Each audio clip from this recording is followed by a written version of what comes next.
Soc la Pepa Benavent, estic presentant la meva obra, que són escultures, i aquestes escultures quasi totes estan fetes amb refractari, estan esmaltats, perquè en aquest moment el que m'agrada molt és treballar el tema còmic.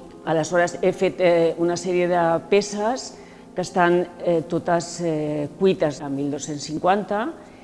El que és el color ho he fet en baixa, per donar-li uns colors vius, perquè és el que m'agradava a mi, per fer vinyetes, per fer una mica de vidilla.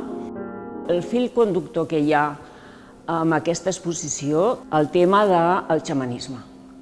Hi ha figures que tenen tambors, hi ha altres que es diuen ayahuasca, tots són temes relacionats per experiències de la meva vida.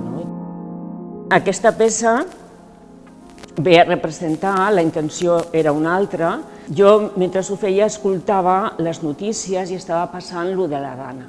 Perquè quan vaig acabar, dic, ostres, això és com una riada, no? I vaig dir, ho dedico a les víctimes, i vaig voler fer 230 plomes en honor, en homenatge per a aquestes víctimes.